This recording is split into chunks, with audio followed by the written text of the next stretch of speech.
마라나타. 우리 앞뒤 옆으로 흔들림 없는 신앙으로 주님 앞에 기쁨 되시기를 축복합니다. 또 이렇게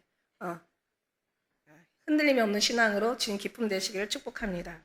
근데 제가 어떤 편견이 있었어요. 꿈에 검정색을 보면 이게 어둠이고, 흰색을 보면 뭔가 기쁨이고, 밤색을 보면 믿음이고, 노란색을 보면 뭔가 비상이고, 그래서 비상이나 검정색 같은 위험이나 어둠, 뭔가 이런 안 좋은 것들은 제가 피하고, 좋은 것들은 보면 또 기뻐 제가 받고, 뭐 좋은 일 있으려나 보다 막 이러고, 그리고 또 숫자를 보면은 6 같은 거나 4 같은 거나, 이런 뭔가 특별한 의미 없는 2나 13 같은 거 이런 거 보면 사실 기분이 별로 안 좋았어요.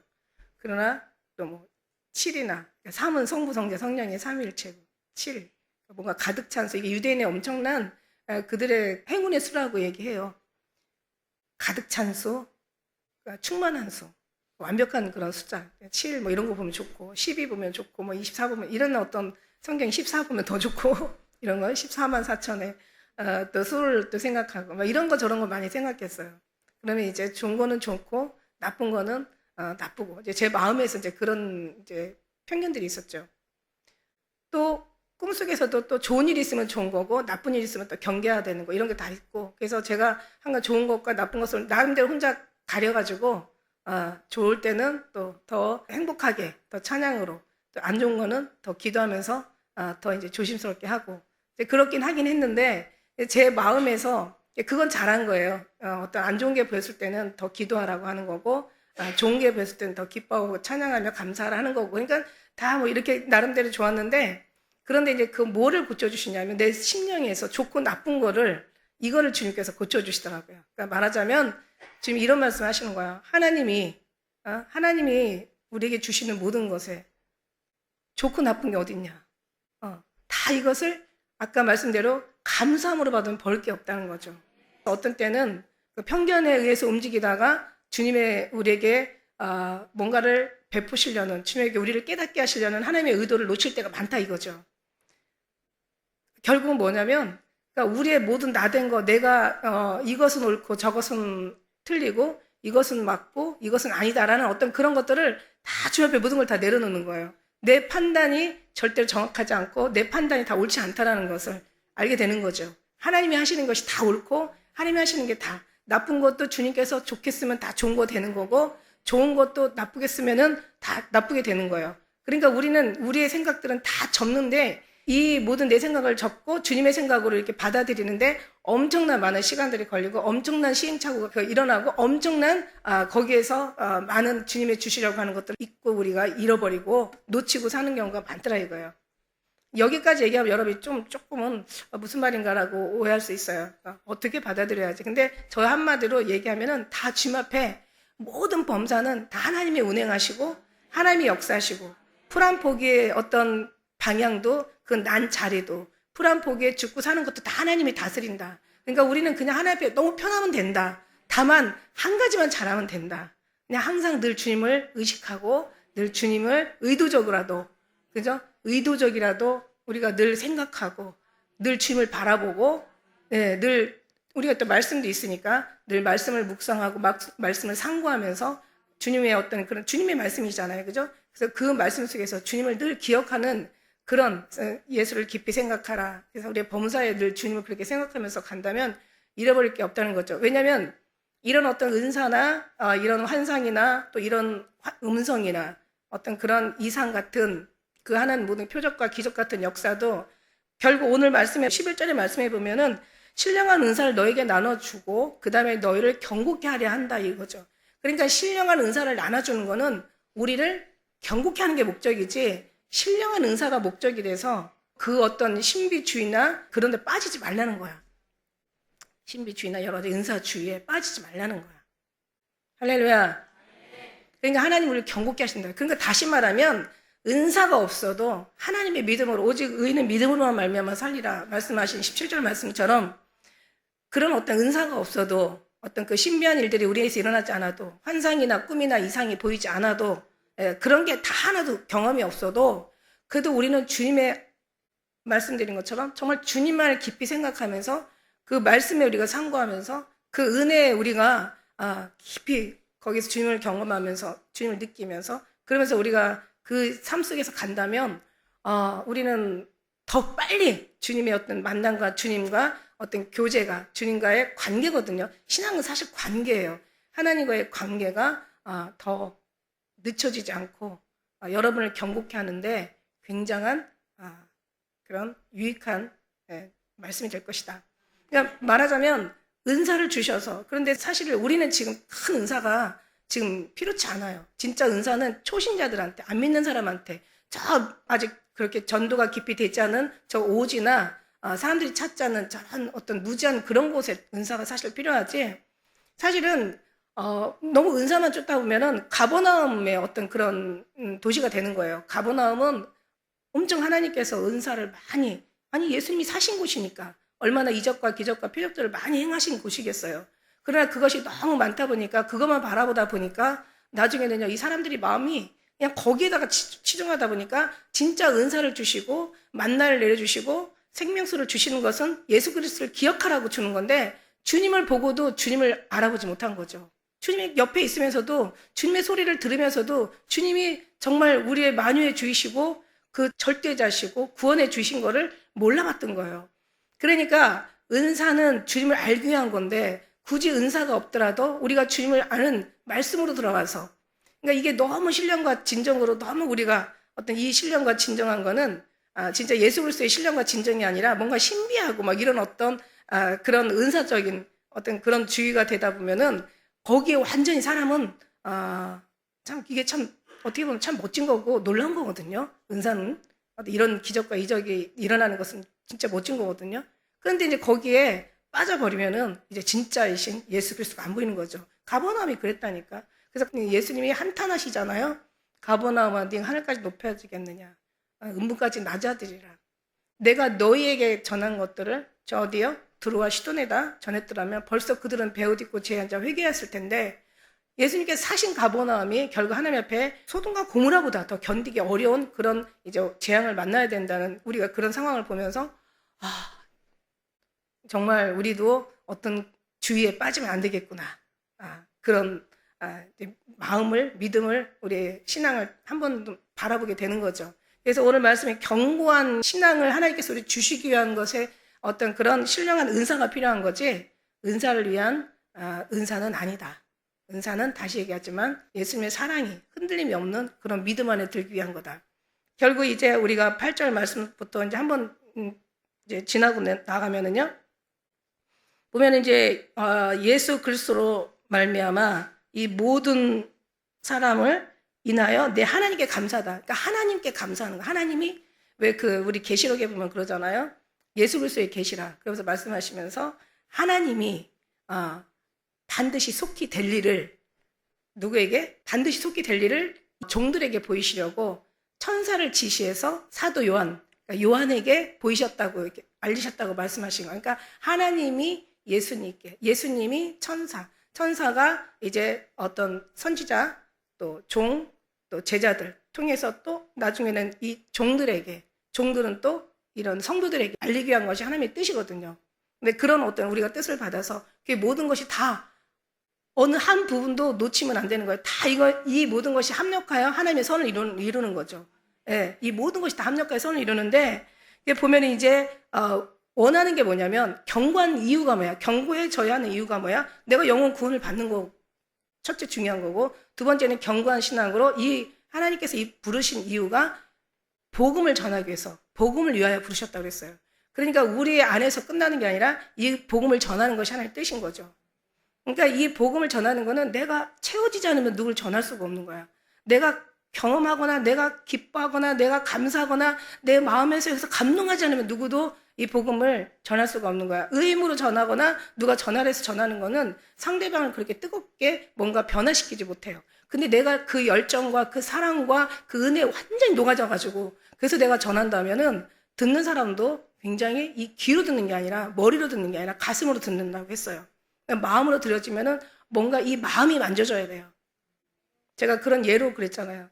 찬양은 진짜 은혜로운 찬양은 절대 귀로 들리지 않는다. 마음으로 들린다. 그죠? 근데 이 지식의 말씀은 귀로 들리지만 이 지식이 성령 하나님 앞에 완전히 한번 뒤집어져가지고, 한번 익혀져가지고, 그래서 내 마음속에서 이 열정과 뜨거움과 그 사랑에 완전히 그 어떤 감동으로 나온다면 이건 절대로 누구도 이거를 그냥 지식으로 들을 수가 없다. 머리로 들을 수가 없다. 가슴으로 듣는다. 이거죠. 근데 이게 전하면서 내 것 되더라고요. 여러분 복음을 한번 전해보신 분은 알 거예요. 그냥 내가 내 것을 묵혀두는 거하고 내가 복음을 전하다 보면은 누구라도 그 사람을 위해서 기도하거나 또 복음을 전하거나 뭔가 그 사람한테 하나님의 말씀을 뭔가 이해를 시켜주거나 하면은 결국 그 모든 것들이 내 것이 되더라고.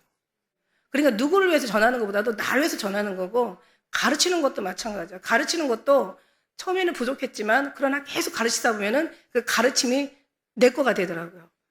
그러니까 이 복은 감춰둔다고 너무 아깝죠. 이건 너무 귀한 거라서 감춰두기에는 너무 귀한 거잖아요. 너무 생명이잖아요. 감춰두기에는 어마어마한 축복이고, 감춰두기에는 이건 정말 우리가 이 의미를 안다면 감춰둘 수가 없는 거야. 하나님 앞에 이건 전할 수밖에 없는 거예요. 그냥 나타내실 수밖에 없는 거예요. 예. 그러나 이런 건 있더라고요. 하나님이 너무 귀하기 때문에 개나 돼지에게는 사실 주지 않게 되고, 그러나 모든 사람이 다 들을 수 있는 이거는 정말 권리가 있어요. 다 들어야 해요. 그래서 우리는 듣든지 안 듣든지, 싹이 나든지 안 나든지, 열매를 맺든지 못 맺든지 우리는 하나님의 말씀을 계속 전해야 되는 거야. 그러면 그것이 누구 것이 된다? 내 것이 된다. 기도하면서 은혜 받으면서 찬양하면서 막 우리가 충만해지는 것처럼 전하면서도 우리 얼마나 은혜가 충만해져서 우리 마음이 뜨거운지 몰라. 할렐루야.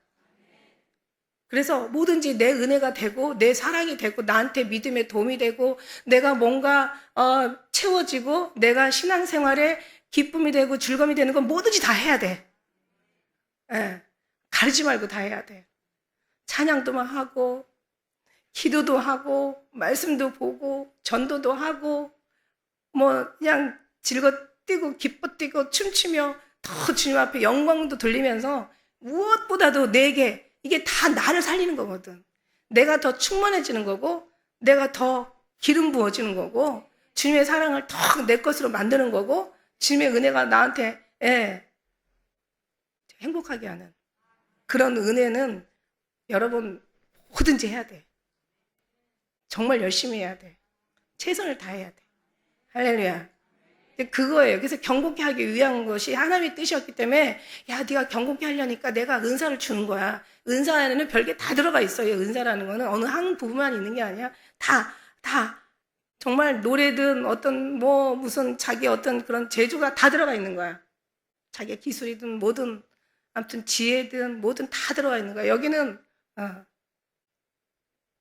내가 구원받고 이 구원을 전할 수 있는, 그래서 누군가가 나를 통해서 행복할 수 있고, 행복도요.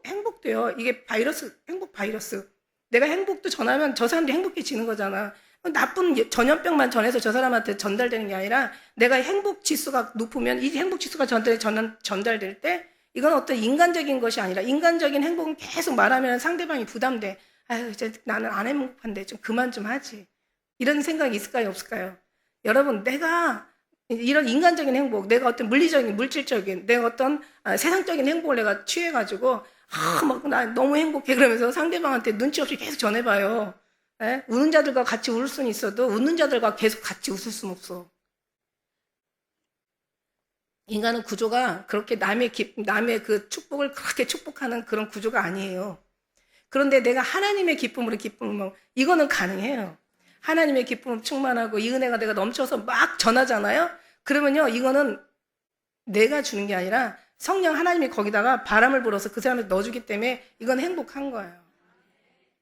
처음에는 그러겠죠.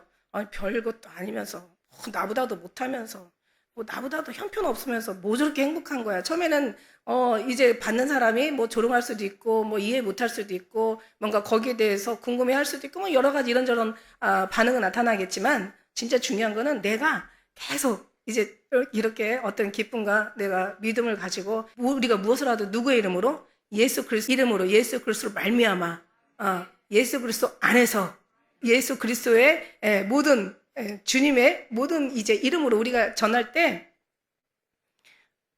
주님이 역사해 주시는 거죠. 그래서 그 사람도 행복할 수 있는 권리가 있어. 이 믿음은 그만큼 하나님 앞에 전하기 위한 정말 우리에게 특별하게 주신 우리에게 사명이라는 거죠. 이거를 기억하시고, 그러면서 이제 이거를 위해서 서로가 어떻게 돼요? 서로 안위하는 거죠. 서로가 피차가 서로 안위하면서 위로하는 거죠. 여기서 12절에 말씀해 보면은 이 곧 내가 너희 가운데 너희와 나의 믿음을 인하여 피차 안위를 얻으려 함이라. 그러니까 우리도 이제 복음을 전하다 보면은 안 믿는 사람 만나면 마음이 굉장히 슬프고 너무 답답하잖아요. 근데 믿는 사람을 만나면 어때요? 믿는 사람, 그리고 내가 뭔가 복음을 전했을 때 상대방이 믿어준단 말이야.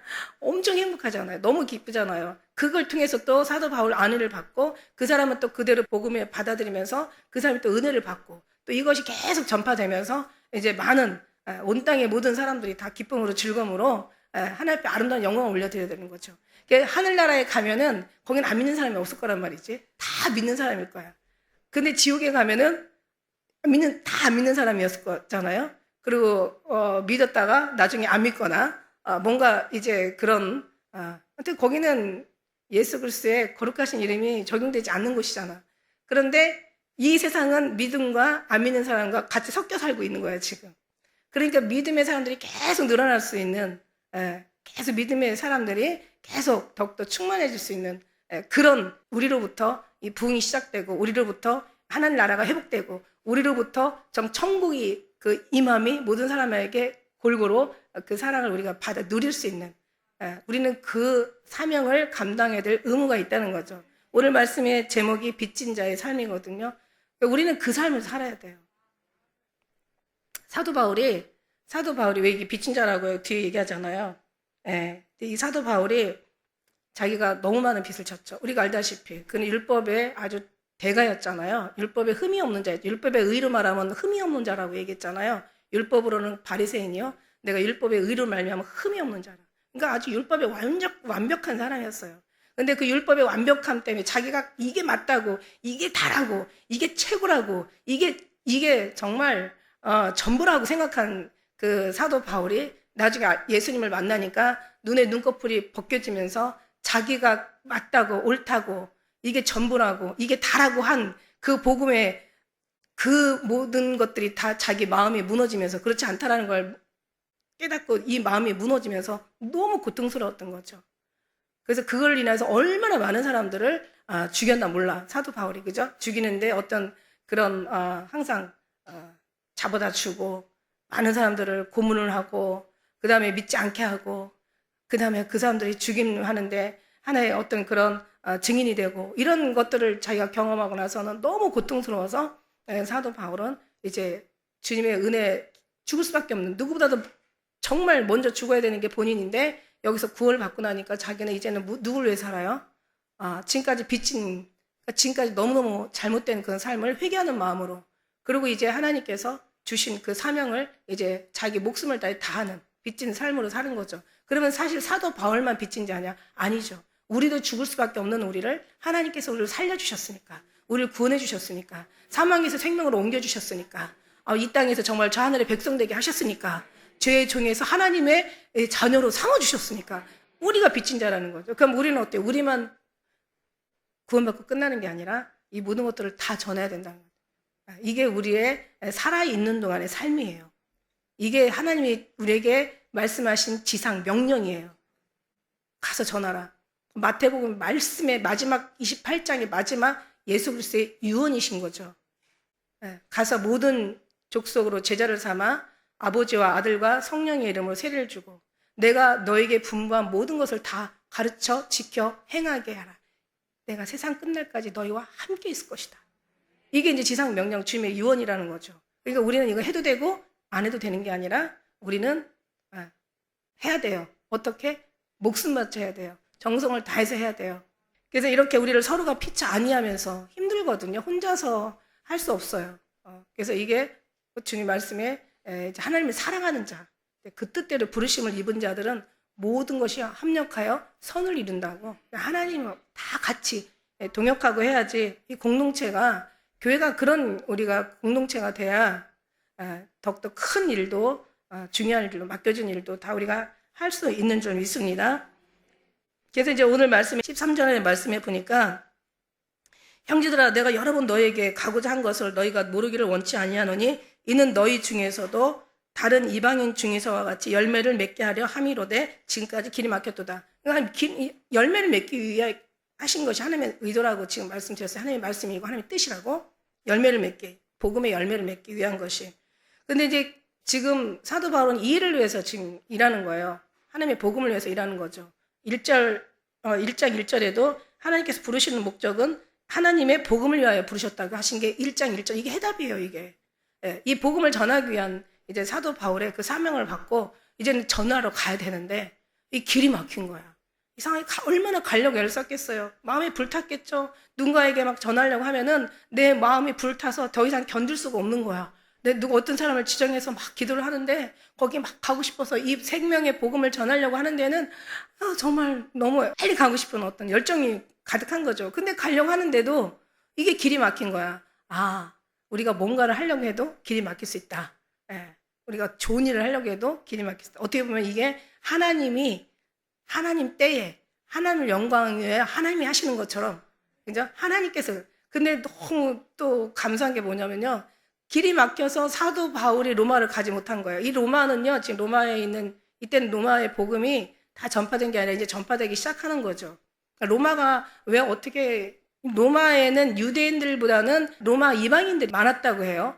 근데 어떻게 로마에 이방인들의 어떻게 교회가 있고, 믿는 자가 있을까라고 하는 거는 마치 우리가 보면 사도행전에 이제 학자들을 얘기해요. 사도행전에 2장에 보면은 이제 마가의 다락방에 성령이 막 임했잖아요. 거기 많은 사람들이 6월절 날, 그죠? 6월절 어떤 그런 명절 행사에 많은 예루살렘에 참석했던 사람들이 거기에서 이제 거의 120명이 들어가잖아요. 마가 다락방에. 그 120명 사람 중에서 은혜를 많이 받고 누군가에 가서 로마에 그 복음이 전해져 있는 거예요. 아직 로마에 가지 않았단 말이지. 근데 로마에 가려고 하는 거죠. 근데 로마에는 그렇게 뭐 유대인이 있었는지 없었는지 모르겠지만 아무튼 이방인의 중심으로 거기서 믿는 사람이 있었던 거예요. 근데 그거를 들었던 거예요. 그래서 가서 제대로 된 이제 신령한 은사를 주고 제대로 된 신앙을 견고하게 하려고 로마의 사도 바울은 굉장히 가고 싶었던 거야. 가고 싶었는데 길이 막힌 거야. 그런데요, 너무 놀라운 게 뭐냐면 만일에 사도 바울이 그 로마를 갔더라면 이 서신서가 있지를 않는다는 거죠. 이 서신서는요, 이 로마서는 엄청 많은 사람들을 마틴 루터, 그죠? 마틴 루터나 또 성 어거스틴이라는 뭐 그런 사람들, 그러니까 많은 개혁한 학자들, 그러니까 신학을 과거의 천주교처럼 어떤 그런 신앙에서 이 개신교로 개혁하는데 엄청 많은 사람들이 이 개혁을 하는데 가장 중요한 말씀이 1장 17절. 복음에는 하나님의 의가 나타나서 믿음에서 믿음에 이르게 하나니 오직 의는 믿음으로 말미암아 살리라. 여기에 어마어마한 많은 사람들이 여기서 막 희를 받아가지고 여기서 막 믿음의 감동을 받아서 여기서 자기의 신앙의 사상이 확 뒤집어지면서 그러면서 이제 개혁이 일어나는 거죠. 그래서 굉장히 이 말씀이 중요하다고 많이들 얘기들 해요. 이 말씀 가지고 많은 이제 개신교로 많은 이제 엄청난 변화가 일어났던 거죠. 또 지금도 개혁이 다시 일어나야 돼요. 종교개혁이 다시 한번 일어나고 지금 변화가 일어나야 되는 게 뭐냐면 지금은 다들 어떻게 보면은 그 예수 그리스도의 그 뜨거운 사랑이 다 식어졌어. 첫사랑을 잃어버렸어. 이 신앙생활 열정이 지금 뜨겁지 않아. 그러니까 지금 오늘날 교회가 다 그냥 어떤 인본주의, 율법주의, 혼합주의로 간다고 말씀드렸어요. 그죠? 지금 교회 상황이 그래요. 정말 십자가가 무너지고 어떤 예배 거룩하게 주님 앞에 드려야 될 예배가 신령과 진정으로 드려야 될 예배가 지금 무너지고 또 거룩하신 이름으로 역임을 받으셔야 할 그 예수 그리스도가 지금은 완전히 대접을 못 받고 계시잖아요. 예수 아닌 다른 곳에도 구원이 있다라고 얘기하는 그런 사람들이 이방인이 아닌 다른 종교가 아닌 기독교, 그것도 성도가 아닌 목사라는데 환장하는 거죠. 이거 정말 미치고 어떻게 보면 팔짝 뛰는 거죠. 이거는 너무 기가 막힌 일들이야, 그죠? 그런 것처럼 어떤 모든 하나님께서는 많은 어떤 그때 당시에는 왜 만일에 내가 로마에 가려고 하는데 이 길이 막혀가지고 이래도 안 되고 저래도 안 되고 해봐봐요. 내가 만일에 제가 서두에 얘기했던 대로 이게 좋고 안 좋고 막 이런 걸 내가 판단하고 내가 결정한다면은 내가 로마에 가는 걸 하나님 안 기뻐하시나? 그럼 가지 말자 이렇게 될 수도 있다라는 거죠. 그러니까 우리는 그렇게 우리의 판단이나 편견 같은 걸 싹 없애버리고 모든 걸 다 주님이 하시는 대로 엄청 가려고 했지만 안 됐지만은 그러나 이걸 통해서 서신을 보내게 되는 거죠. 서신을 보내면서 이 로마서가 나와서 이게 어마어마한 많은 사람들을 다 정말 이 종교 개혁, 이 사상 개혁, 이 신앙 개혁을 시킨 아주 귀한 말씀이라는 거예요. 로마서가 없었다면은 많은 사람들이 어떤 행위 신앙으로 갈 수도 있었을 거예요. 공로 신앙, 공로주의, 자기가 뭔가를 해야 되겠다는. 저는요, 제가 어떤 생각, 이건 이제 뭐 틀리거나 맞구나, 이거는 그냥 성경적으로 볼 때는 이게 틀려도 틀린 게 아니에요. 이 말씀은. 뭐냐면, 제가 무슨 얘기 하려고 하냐면, 진리의 반대는 나는 행위인 것 같아. 행위는 율법이거든요. 그러니까 율법은 나쁜 게 아니에요, 사실은. 율법을 어떻게 해결할 수 못하고, 율법이 죄를 해결하지 못하고, 율법이 우리를 의로 만들지 못한다는 거 단점이 있지. 하나님은 예수 그리스도는 율법을 내가 폐하러 온 것이 아니라 율법을 온전케 하러 왔다 그래서. 그러니까 율법이 율법을 만들 수가 없는 거야.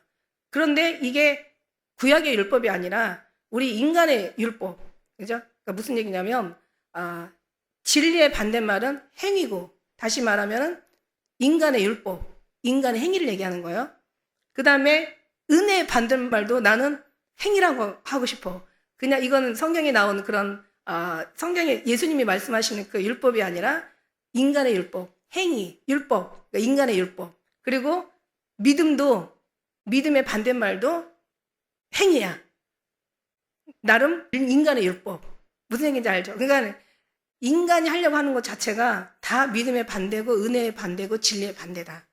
왜냐하면 모든 걸 다 주님이 하셨는데, 이미 주님이 다 이루셨는데, 다 주님이 이루시고 마치시고 다 완성하셨는데, 주님의 모든 은혜가 완전한데 왜 인간이 들어가요? 그러니까 저는 제가 혼자 이 성경 말씀을 제가 묵상을 하면서 이거를 제가 하다가 그래, 은혜나 믿음이나 이 진리는 진짜 귀하고 중요한 건데 이게 생명인데 이게 반대말은 행위다. 자기 행위. 그렇다고 제가 늘 얘기하죠. 거기다 단서를 붙이잖아. 행함을 하지 말라는 건 아니야. 그런데 행함을 원하는데 지금까지 행함이 안 돼. 이게 안 된다는 의미는 뭐냐면 내 안에서 주님의 그 진리와 은혜와 믿음이 온전하지 않았다는 얘기야. 내 안에 진리와 은혜와 믿음이 온전한 내 것이 되었더라면 여기는 당연히 행위가 나올 수밖에 없어요. 어떻게 내가 주님을 사랑하는데 진리가 내 안에 있는데 어떻게 진리가 나오지 않고, 내 안에 은혜가 있는데 어떻게 은혜가 나오지 않고, 내가 믿음이 있는데 어떻게 전도가 나오지 않고 열매를 맺지 않겠느냐 이거예요. 무슨 얘기인지 알죠? 그러니까 내가 정말 진리로 내가 진리 안에, 내가 은혜 안에, 내가 믿음 안에, 진정한 내가 사랑 안에 있다면 그 아름다운 것들이 다 나올 수밖에 없다는 거죠. 다른 것이 나오는 게 아니라 성령의 열매는 누가 맺어요? 성령이. 하나님은요, 성경에는 그런 단어가 없지만 제가 성경적인 거죠. 굉장히 성경적인 거는 하나님의 것을 어떻게 사람한테서 찾냐? 아니, 천국의 것을 어떻게 세상에서 찾냐? 영적인 것을 어떻게 육신에 가서 찾냐? 하늘의 것을 어떻게 땅에 가서 찾냐? 그 예수님이 내려오셨잖아요. 육신의 몸을 입으시고. 왜냐면 내가 전부라고, 내가 다 이뤘다고. 주님이 이루기 위해서 오셨는데 왜 그 안에서 우리가 모든 것이 아름다운 영적인 거룩한 하나님의 것으로, 하늘의 천국의 것으로 만들어줘야 되는데 어떻게 세상 것이 그죠? 세상 것에서 뭐를 찾을 수가 있냐? 거긴 하나의 그냥 주님을 발견하는데 주님이 만들어놓은 이 모든 만물을 통해서 하나님의 신성과 능력을 우리가 아는 것 뿐이지, 거기서는 하나님의 귀한 비밀한 것들을 찾을 수가 없다는 거죠. 다 하나님이 주셔야 된다는 거지. 하나님이 구원해 주셔야 되고, 하나님께서 우리를 거룩히 여기셔 주셔야 되고, 내가 거룩하니까 너희도 거룩하라. 거룩하라고 하나님께서 말씀해 주셔야 되고, 다 하나님의 것인데, 이게 인간의 행위나 의나, 그러니까 여러분이 정말 하나님 앞에 어떤 의를 통해서 하나님을 만나려는 거 아니라 하나님의 의를 통해서 하나님을 만나야 되는 거죠. 그러니까 믿음이 내 믿음이 아니라 주님의 믿음이고, 은혜는 나에게 없어. 주님이 주신 주님의 은혜야. 이 진리는 오직 내가 곧 나만이 길이요 진리요 생명이라고, 나밖에 없어. 다른 이가 없어. 천하의 구원받을 만한 이름은 예수밖에 주신 적이 없고 다른 이름을 주신 적이 없대요. 세상 모든 것이 다 그런 말미암아 창조되었고 그가 없이는 하나도 된 것이 없대. 그러니까 오직 그러니까 하나님의 진리와 은혜와 믿음 안에 반대되는 것은 인간의 행위고 인간의 율법이라는 거지. 율법이라는 것은 인간의 의의를 얘기하는 거예요. 그런데 인간의 의로는 인간의 의를 이룰 수가 없어. 만일에 인간의 의로 인간의 의를 이룰 수 있다면 예수님이 이 땅에 굳이 오셔서 십자가 지시지 않아도 돼. 어떻게 해서를 고쳐가지고 쓰시지.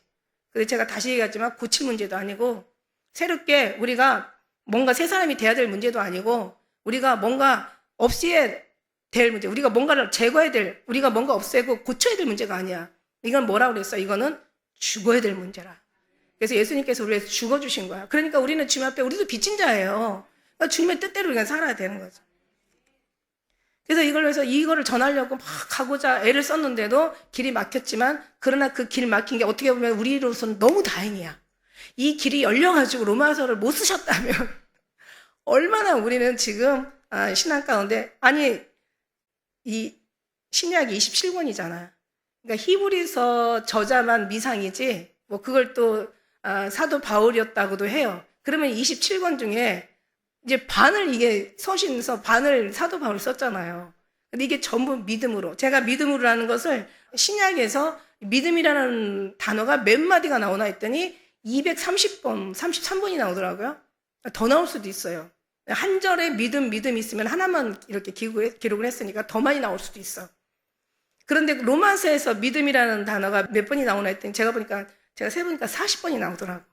의인은 믿음으로만 말미암아 살리라. 근데 이 믿음이 그냥 믿느냐가 아니라, 그러니까 예를 들어서 여러분은 저를 믿고 저의 관계가 우리는 관계가 형성이 돼 있잖아. 우리 같이 이제 여러 날들을 서로 함께 하다 보니까 관계가 있는데 예를 들어서 누가 저를 이제 못 보는 사람이 이현숙이라는 사람이 있어. 이현숙 목사라는 사람이 기쁜 일게 있어. 들었어. 어디서 많이 많이 들었거든요. 많이 여러 번 듣다 보니까 믿어지는 거야. 그래서 내가 그러니까 사람들이 기쁜 우리 교회 담임 목사가 이현숙이야 라고 생각한다면 믿어.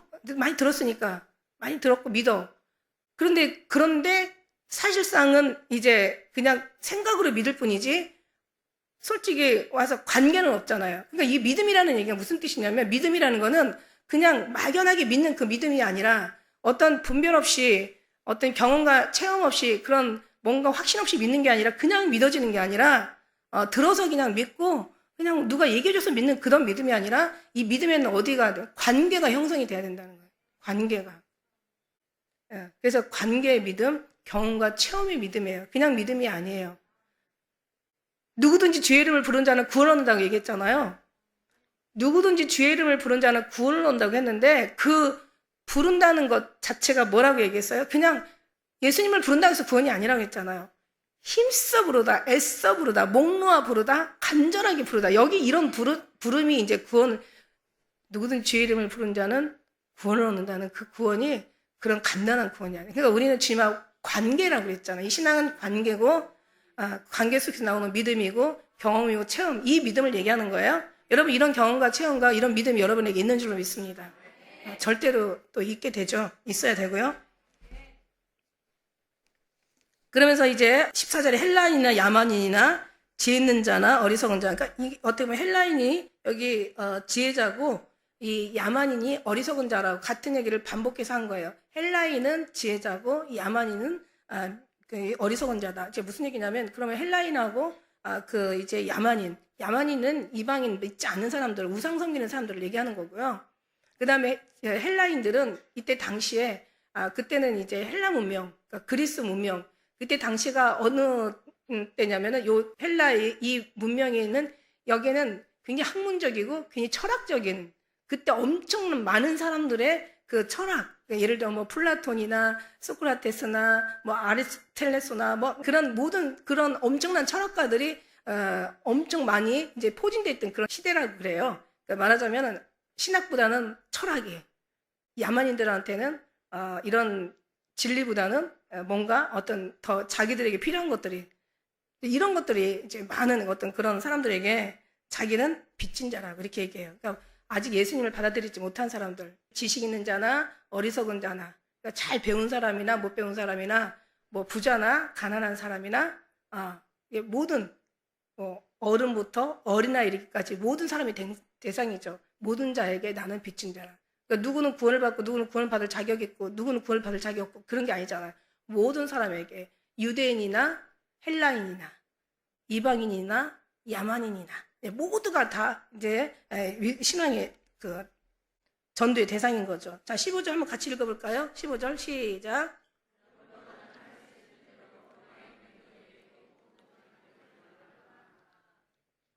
그렇습니다. 그러므로 나는 할 수 있는 대로 로마에 있는 너희에게 복음 전하기를 원하노라. 요한복음 6장 29절에는 예수께서 대답하여 가라사대 하나님 보내신 자를 믿는 것이 하나님의 믿음입니다. 다른 게 아니야. 하나님 보내신 자를 믿는 것이 하나님의 믿음인 거예요. 로마에 있는 너에게 이런 복음을 전하는 것은 그 복음이라는 것은 영혼 구원만이 아니에요. 사실은. 그러니까 우리가 영혼 구원 받으면 우리의 심령의 구원도 받는 거죠.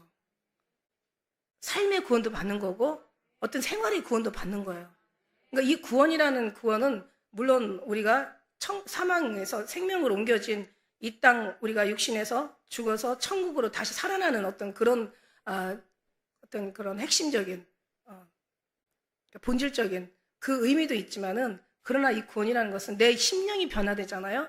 내 심령이 변화되면 여러분 이게 마음이 뭔가가 이게 편안해지고 여유가 있어져요.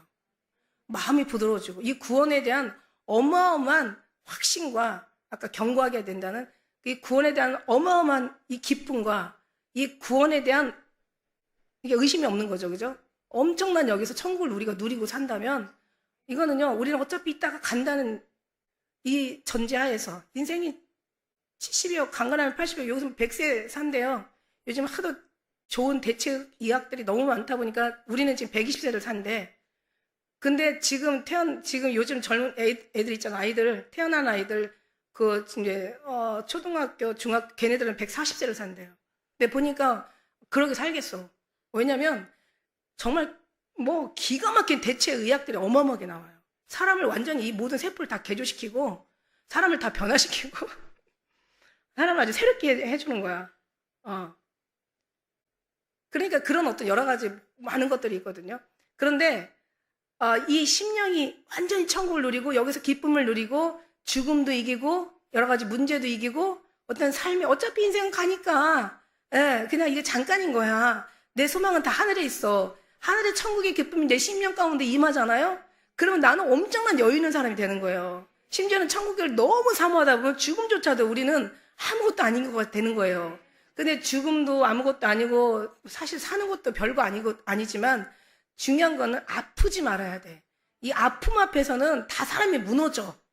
아프면 안 돼. 그렇지만 이제 아프지 않게 우리가 이제 운동도 하고 건강하게 뭔가 가려 먹고 열심히 이제 우리가 살아야 되겠지만은 중요한 건 어쨌든 간 천국이 내게 임하면 내 마음이 변화되고 천국이 그냥 임하는 게 아니라 완전히 하늘나라가 내 심령 가운데 견고하게 임하는 거죠. 그러면 마음이 변화가 되고 그러면 내 어떤 삶도 여유가 있어지고 얼굴이 변화가 되고 인생이 다 변화되더라 이거예요.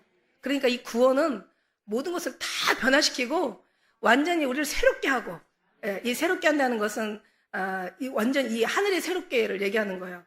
새롭다는 것은 죽었다 다시 태어나는 게 새롭다는 그 원래 원 뜻이에요. 죽었다가 다시 영으로 거듭난다. 이게 거듭난다는 뜻이거든요. 그래서 보라 이전 것은 지나갔으니 새 것이 되었도다. 새로운 영이나 정직한 우리의 모든 새 노래, 어떤 새날, 하나님 새날을 주신 모든 새는 다 하늘에 있는 것이라고 제가 말씀드렸잖아요. 그래서 그렇게 정말 그런 어떤 삶으로 내가 온전히 다시 태어나는 즉 그런 우리가 완전한 하나님의 그런 어떤 삶이 우리 심령 가운데 임한다면 다 변화되고 그렇다면 어떻게 되겠어요? 제가 이거를 온전히 이룬 것도 아니에요. 제가 이걸 다 했다는 뜻이 아니야. 이름만 알아, 이름만. 그리고 어느 때는 느낌이 와. 때로는 깊이 묵상에 들어가면 이 느낌이 올 때가 있어. 근데 이 느낌이 오는데 그것도 또 지나고 나면 잠깐 세상에 또 어떤 걱정과 근심과 내가 어떤 일들을 해야 된다는 그런 또 강박관념이나 어떤 여러 가지 문제나 뭔가 어떤 그런 신경 가운데 내가 사로잡히면 또 이걸 잃어버려. 그렇다고 내가 계속 천국만 바라보고 있을 수는 없어. 그럼 아무것도 할 수가 없어. 사람하고 얘기하다가도 시험 들으니까 안 되고, 무슨 일하다가도 너무 힘들으니까 그냥 좌절하니까 안 되고, 뭔가 어떤 큰 문제를 만나면 또 너무 힘들어서 또 안 되고, 이렇게 되는 거예요. 그러니까 그런데 그렇다고 계속 천국만 바라볼 수는 없어. 근데 중요한 건 뭐냐면요, 이미 경험한 사람들은요, 어떤 어려움이 있거나 아픔에 있거나 내 슬픔에 쌓이거나 너무 외롭거나 내가 힘들거나 해결하지 못할 어떤 큰 문제가 있거나 어떤 내 모든 욕심까지도, 내 정욕까지도 내가 예수님 안에 들어가면서 다시 피난처를 갈 수 있는, 우리가 그 피난처에 있는 그 느낌과 방법을 알아. 그래서 우리가 어떻게 하면 내가 이런 모든 걸 이길 수 있다라는 그 비밀을 우리는 알아. 우리는 알아요. 그 비밀을. 그래서 주님 안에서 주님, 또 다시 주님 바라보는 거죠. 그죠? 주님 바라보는 거야. 그러니까 주님이, 나는 양의 문이라. 네가 들어가고 나가고 꼴을 먹는다고. 그래서 그렇구나. 계속 들어가만 있을 수는 없구나. 들어가기도 하고 나가기도 하고 다시 들어올 줄도 알고 또 그 안에서 문제 해결할 줄도 알고 피할 줄도 알고 다시 거기에서 충전할 줄도 알고 거기서 다시 주님을 경험할 줄도 알고 그래서 다시 또 승리해서 또 나가는 거야. 그래서 기도는 계속 이렇게 되어져야 돼. 기도는 말씀과 기도와 예배는 계속 되어져야 되는 거죠. 근데 그러면서 그렇게 알아가는 거야. 근데 목사님은 그렇게 맨날 감동하고 그렇게 행복하고 막 천국이 임하셔가지고 좋겠어요. 근데 나는 그런 게 아니네요 라고 하잖아요. 이런 얘기 한번 제가 여쭤볼게요. 아니면은 그런 마음에 그러면 저도 천국에 살고 있어요 라고 여러분 그렇게 얘기할 수 있어요. 아니면은 어떤 분류에 여러분 있는지는 사실 저도 좀 알았으면 좋겠어. 아니면 저한테 목사님은 그래도 저는 아직 잘 모르겠어요 라고 하는 사람이 있을 수 있겠죠. 너 손들으라고 하면 너무 부끄러울 거 아니까 제가 갑자기 좀 손들으라고 하려고 했는데 그건 아니다라는 생각이 들어서 여러분 마음에 있을 수 있어요. 이런 마음들이. 그런데 이게 한 번에 시작된 건 아니에요. 어떤 나무가 한 번에 다 자랄 수 없는 것처럼 그 기간이라는 게 있고 세월이라는 게 있는 것처럼 우리 신앙도 마찬가지예요. 어린아이 신앙이 있고 그 다음에 어떤 그런 청년의 신앙이 있고 아비의 신앙이 있고 또 어떤 그 경륜에 이르는 신앙이 있다는 거죠. 그래서 다 있기 때문에 그러나 일단은 들어. 그리고 이것을 내가 있다는 것을 알아. 그리고 이것을 내가 기도해. 그리고 바라봐. 바라보면서 사모해.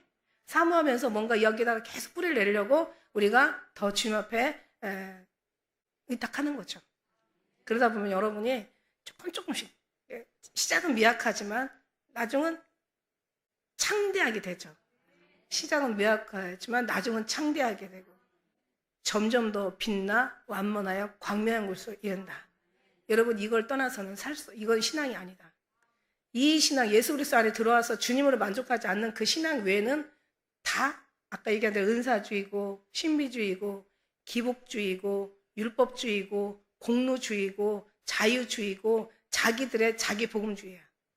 안 돼요. 이게 진짜예요. 예수님 오실 때 칭찬받고 예수님이 기뻐하시고 예수님이 정말 사랑하시고 예수님께서 더 많은 그래 네가 진짜라고 인정해 주시고 예수님께서 가장 원하고 바라는 게 이 신앙이에요. 이 신앙. 만일에 이 신앙이 처음부터 아마 초대교회 때부터는 초대교회는 그렇게 됐다고요. 왜냐하면 예수 그리스도에서 목숨 바치고 옥에 갇히고 어떤 것도 두려워하지 않고 그만큼 자기 목숨까지 내놓을 정도면 진짜 신앙이잖아요. 그렇게 했는데 그게 어떻게 와가지고 이렇게 어떻게 변해가지고는 타락해서 이제는 이제 저도 이제 유럽에 가면서 그 로마에 가서 봤지만 바티칸에 가서 봤지만 그 면죄부 그 신부들이 면죄부를 통해서 다 돈 내면은 구원을 받고 돈 내면은 제사함을 받고 돈 내면은 천국에서 지옥에서 천국으로 옮겨지고 정말 이런 말도 안 되는 그래서 얼마를 내면은 본인이 구원받고 더 많이 내면은 가족이 구원받고 더 많이 누가 자기가 어떤 신부가 그 루터가 한 얘기예요. 자기가 돈이 많지 않아가지고 자기 아버지하고 엄마밖에 구원을 못 시켰다고 우리 삼촌하고 우리 할머니하고 시킬 우리 친척들이 너무 많은데 자기가 돈이 없어서 구원을 못 시켰다고 이러면서 그 루터가 교수였거든요. 루터가 자기 제자들한테 막 웃으면서 얘기하는 거를 이제 이제 다른 주교가 들은 거야. 그래갖고 루터를 막 완전히 막 힐문하는 어떤 그런 내용들을 이제 또 알게 됐는데 그게 아니잖아요. 그죠? 진짜 예수님으로 말미암아. 천하에 구원받을 만한 이름은 다른 이름 주신 적이 없고 예수밖에. 그리고 내가 길이요 진리요 생명이야. 이 모든 만물은 주로 말미암아 창조되었고 그 값이는 하나도 된 것이 없어. 그러니까 온전히 참 오직 진리야만 되는데, 그게 아닌 다른 게 있다면, 다른 게 섞였다면, 다른 게 섞였다면 이거는 하나님의 순수한 복음에다가 플러스 다른 게 섞였다면 이거는 뭔가 순수 복음이 아니라 뭔가 섞인 복음이 나오겠죠. 이거는 아니라는 거야. 우리가 만일에 이런 신앙, 이게 바로 종교개혁이에요. 종교개혁은 뭐 다른 거 없는 거를 만들어내는 게 아니에요. 있는 예수 그리스도가 순수하게 거룩히 여김을 받으시고 십자가에 무너진 게 다시 보수가 되고, 다시 이 예수 그리스도 주님이 계신 곳이 신령한 진정한 교회잖아요. 신령과 진정한 예배잖아요. 그러니까 예수님 계신 예배가 회복되어지고 이게 돼야 된다는 거예요. 저는 그거밖에 아는 게 없어. 이거밖에. 왜냐하면 주님이 저한테 가르쳐 주신 게 이거고, 모든 건 다 어떤 것은 학문이든 아까 얘기한 대로 찬양이든 모든 것들 다 내가 정말 더욱더 예수님을 알고 충만해지는 어떤 그런 은혜로 모든 자료를 삼아야 된다는 그런 거죠. 그러니까 할 수만 있으면 어떻게 해서라도 이 복음을 전하는 거 원하는데, 복음을 전한다고 내 영혼이 더 충만해져야 된다는 거죠. 뜨겁지 않은데 누구를 뜨겁게 하게 할 수가 있겠어. 내가 사랑이 충만하지 않은데 누구를 이 사랑을 전할 수가 있겠어. 내가 정말 주님의 말씀으로 완전히 막 은혜로 녹아지지 않는데 누구를 가서 녹일 수가 있냐는 거예요. 없어요, 여러분.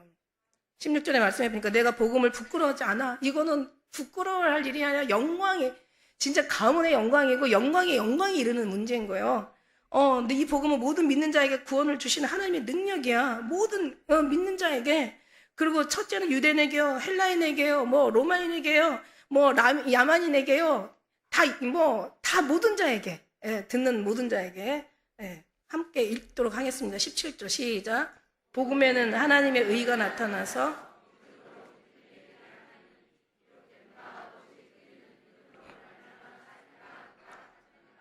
아멘. 복음에는 하나님의 의가 나타나서 믿음에서 믿음에 이르게 한다는 거죠. 믿음에서 아까 얘기한 그 신뢰와 체험과 경험을 통한 믿음, 더욱더 이제 우리가 감동하는 그 믿음이 믿음에서 믿음에 이르게 하는 거야. 그러니까 더 믿음이 되는 거죠. 그래서 믿음 속에 믿음, 성경 속에 성경, 진리 속에 진리, 사랑 속에 사랑, 신앙 속에 더 신앙, 더 깊이 들어가서 이 주님을 이제 경험하는 거죠. 그러니까 믿음에서 믿음, 이 믿음도 너무 아름다운데 믿음에서 믿음에 이르게 하다 보니까 이 믿음은 뭐가 나오냐면 예수 그리스도의 완전한 사랑이 나온다라고 저는 그렇게 얘기하고 싶어요. 믿음에서 믿음에 이르면 하나님의 깊은 것이 나오고 진리 중에 진리가 나오고, 믿음에서 믿음에 이르게 하냐니까 여기에 정말 더 깊은 영적인 것이 나오고, 여기 믿음에서 믿음에 이르게 한다는 것이 결국 하나님의 그 사랑이 나와서 우리를 완전히 사로잡아서 우리가 사랑으로 완전히 붙잡혀 산다면 진짜 더할 나위가 없겠죠. 이건 이제 바라는 거죠. 그래서 주님 앞에 구하고 기도하는 거예요. 사도 바울도 그렇게 말하는 게 너무 위로가 돼요. 나는 온전히 이뤘다함도 아니요, 다 얻었다함도 아니요. 그래서 하나님의 부르심의 상을 위하여 주님의 그 표대를 향해서 그냥 계속해서 묵묵히 세상 것들은 다 뒤로 하고 배설물로 여기고 다 그냥 주님을 향해서 가는 거야. 다른 거, 그 많은 사도 바울의 그 어마어마한 학문과 지식 다 필요 없고 그냥 십자가에 돌아가신 예수 그리스도 한 분만 알길 원하는 거야. 다른 건 다 필요 없어. 이런 마음 가지고 복음에는 하나님의 의가 나타나서 아주 완전 체질화돼야지. 믿음에서 믿음에 이르게 아주 체질로 모든 DNA가 모든 뼛속까지, 공산당이 뼛속까지 공산당인 사람들은 감당 못하잖아. 진짜 전도하기 어려운 사람들이 누군지 알아요? 공산당, 이단, 무슬림들 진짜 전도하기 어려워요. 그런 사람들 저는 진짜 전도하기 어려운 사람들이 유대인이나 이슬람이나 이 공산당이나 이 이단들은 진짜 전도하기 어려워요. 그쵸? 그러니까 그 자리에 없는 게 얼마나 감사해. 우리 이 자리에 있는 게 얼마나 감사해. 여러분 선택된 여러분이라니까. 진짜 이 감동해야지. 여러분이 딴 생각 안 하고 신앙의 어떤 그 진리를 찾는데 좌로나 우로나 치추지 않냐고, 헷갈리지 않고 혼란스럽지 않고. 세상에 얼마나 예수님 전하는 사람들 많아요. 외치는 자 많건만은 생명수는 말랐어라. 전원자는 많는데 생명으로 좁은 문으로 들어가는 수는 너무 적어. 극소수라고 얘기했잖아요. 생각해보세요. 여기 진짜 우리 극소수예요. 물론 어딘가에도 있긴 하겠지만 극소수예요. 이렇게 유일하시고 순수하고 온전히 정말 순수 복음만을 전하는 거는 너무 진짜 많지 않아요. 다 자기의 아까 얘기한 대로 행위를 더하고, 그 다음에 자기의 의를 더하고, 자기 어떤 사상을 더하고, 자기 개념과 신념과 자기 신학과 철학과 자기 어떤 체험과 경험들을 더해가지고 계속 뭔가를 거기다가 또 더 안 좋은 뭐 기복과 어떤 그런 신비와 이런 걸 다 더해서 이상한 모양의 신앙이 나오는 게 아니라 진짜 예수만 나올 수 있는 그런 신앙의 그 순수 복음이 정말 많지 않다라는 거예요. 의라는 것은 여기 하나님이 얘기하는 의는 하나님의 의를 얘기하는 거예요. 인간의 의가 아니에요, 절대로. 그러니까 어떤 그런 빌립보 3장 9절에는 내가 가진 의는 율법에서 난 것이 아니요 오직 그리스도를 믿음으로 말미암은 것이니 곧 믿음으로 하나님께서 난 의다. 제가 제일 좋아하는 또 구절 있잖아요. 에베소 2장 8절. 우리가 은혜로 인하여 믿음으로 말미암아 구원을 얻었나니 너희 행위에서 난 것이 아니라. 이게 어디서 난 거예요? 하나님께부터 난 것이니 인간이 자랑할 것이 없는 거예요. 행위가 아니니까 자랑할 게 없는 거죠. 왜냐하면 하나님이 주신 거고 하나님이 주셔서 받은 건데 이게 정말 저는 이 말씀이 너무 좋아요. 이 하나님의 은혜로 인하여 믿음으로 말미암아 구원을 얻었는데 이 믿음도 네 믿음이 아니라니까. 이 믿음도 하나님께서 우리에게 주신 하나님의 믿음이고 하나님을 위해서 끝까지 포기하지 아니하시고 기다려주시고 참아주시고 그리고 말씀으로 말씀해주시고 이런저런 모양으로 우리를 계속 채찍해주시고 사랑하기 때문에 징계해주시고 계속 알기를 또 원하시고 이러면서 어떤 경로랑 어떤 방법으로 계속 우리에게 믿음을 주님께서 주셔서 우리가 믿음의 고백이 나오는 거지. 내가 뭔가 뭐 특별해가지고 막 믿어지고 그래서 믿어져가지고 내가 뭔가 주님 앞에 그 믿음을 고백하는 그런 게 아니에요. 주님이 주신 믿음인 거죠. 그러니까 이 믿음은 결국은 뭐냐면 은혜로 인하여 하나님이 다 은혜야. 은혜라는 것은 정말 한이 없다라는 거잖아요. 한이 없는 주님의 은혜가 우리를 믿게 하셔서 그래서 이제 이 믿음으로 말미암아 우리가 구원을 얻은 거야. 그러니까 너희의 행위에서 난 것이 아니니 누구든지 자랑할 수가 없어. 어디서 나온 거예요? 하나님으로 말미암아 나온 것이에요. 이 믿음을 얘기하는 거죠. 어쨌든 간에 우리 오늘 말씀을 정리하자면 사도 바울은 하나님의 복음을 위해서 정말 우리를 불러서 그래서 우리를 불러서 은사를 줬어. 그래서 우리를 경고하게 하기 위해서 또 경고한 다음에 이방인이나 뭐 헬라인이나 야만인이나 이 복음을 전하기 위해서 유대인이나 또 어떤 이방인이나 여러 가지 또 헬라인이나 또 다른 어떤 야만인 모든 자에게 자기 빚진 자라서 이 복음을 전하기 위한 거야. 그런데 단지 사도 바울뿐만 아니라 이 모든 것을 다 알아가지고 우리 마음에서 여기서 완전히 녹여버리잖아요. 우리는 이걸 녹여서 너무 감사와 기쁨이 여기서 충만하잖아. 그러니까 여기에 충실해야 돼. 다른 게 여러분을 들어와서 혼란스럽게 하면은 그거는 하나님의 것이 아니라고 그랬어. 그러나 내 마음을 편하게 하고 더 주님께로 향하게 하고 더 내 마음이 뜨겁고 더 많이 주님을 사랑할 수 있는 사모할 수 있는 어떤 그런 지경에 이르게 하는 거라면 그건 정말 주님의 것이라고 얘기했어요. 너무너무 귀하고 너무 거룩하고 아름다운 거죠. 그런 믿음으로만 살지 못하는 게 너무 애통한 거지 그 믿음만 산다면 우리는요 정말 너무너무 이 땅에서 행복한 거야. 그러나 이 믿음이 없다면 살았다 하는 이름만 가졌을 뿐 죽은 자라고 얘기했어. 그러나 우린 이 믿음을 가진 사람은 여기서도 살고 하늘나라에서도 큰 하나님의 영광에 그 자리에 우리가 있게 될 줄로 믿습니다. 우리는 모두가 다 하나님으로 이루어지시고 승리하는 우리 사랑하는 기쁨의 공동체 되시길 축복합니다. 기도하겠습니다.